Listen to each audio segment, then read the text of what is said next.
कमान जिसके लिए सारा क्षत्रिय मंडल हैरान।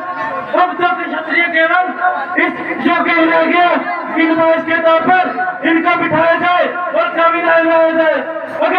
अगर मैं पहले से जानता तो इस नंबर कह रहा था कभी न ठानता।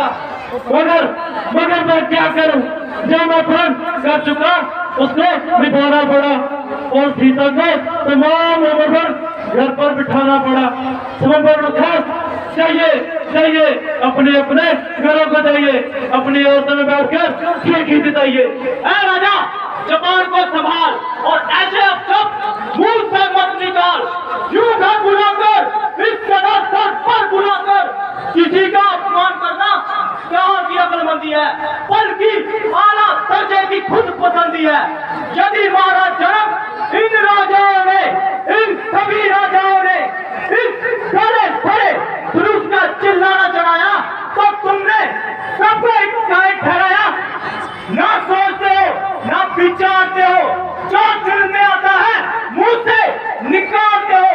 तुम्हारी इस बदतमीजी का मजा इसी वक्त चुका देता, एक ही क्षण में भूलगी नदियां बहा देता। परंतु क्या करूं, बड़े भैया की आज्ञा ना मिलने से लक्ष्मण मजबूर है, अन्यथा तुम्हारी क्या मजबूर है। जब तक पूरे वजीर खानदान का एक भी बच्चा इस पूरी दुनिया में बाहर है तो क्षत्रिय वंश पर धब्बा लगाने की बड़ा कितनी मजाल है। खैर महाराज, जो हुआ तो हुआ। आइंदा के लिए जबान को लगाम दीजिए और मुंह संभाल कर कलाम कीजिए, अन्यथा घड़ी में घड़ियाल हो जाएगा और यह स्वयंवर का मैदान बहादुरों के रफ से लाल हो जाएगा। बेटा जरा धैर्य से काम लो और थोड़ी देर के लिए अपने गुस्से को थाम लो। इस समय तुम्हारा गुस्से में आना उचित नहीं, वह लड़ने झगड़ने का वक्त नहीं। महाराज जनक ने तो स्वयंवर का सम्मान किया है, ना कि जंग का ऐलान किया है। इस समय तो वह खुद ही निराश हो रहा है और उसकी हर मनोकामना का नाश हो रहा है। बल्कि तुम्हारी बहादुरी में मुझे कोई शक नहीं और रामचंद्र की मौजूदगी में तुझे बोलने का कोई हक नहीं। देखिए भ्राताश्री, देखिए कैसे कैंची की तरह जुबान चलाता है और हर एक राजा की इज्जत को मिट्टी में मिलाता है।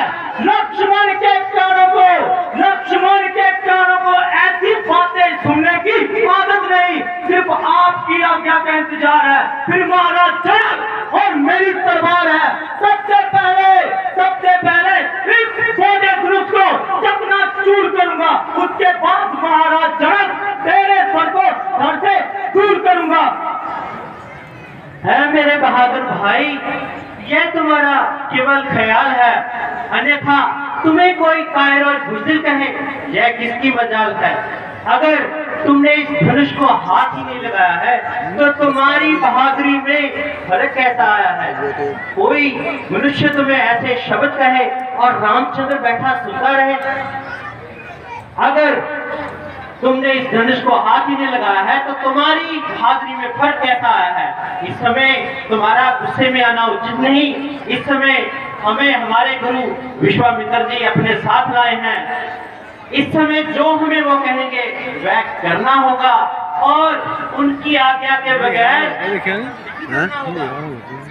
उठो रघुकुल भूषण उठो, अब किस बात का इंतजार है। अभी तो सभी राजा जो लगा चुके, अब तुम्हारा ही बार है। निसंदेह जय होगी और ये स्वयंवर की शर्त तुम्हारे ही नाम पर तय होगी।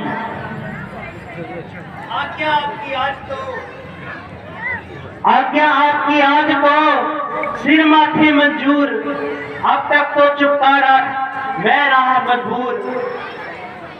आशीर्वाद हो आपका। अगर राम के साथ मुश्किल जय कुछ भी नहीं है मामूली बात। लेकर तेरा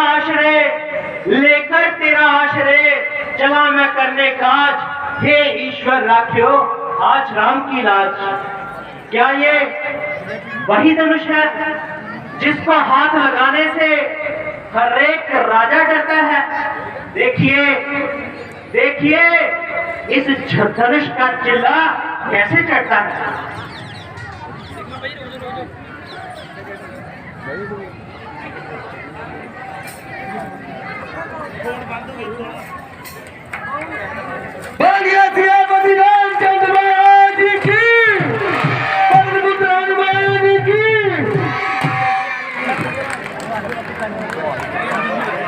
प्रभु श्री रामचंद्र जी जिन्होंने धनुष को तोड़ दिया,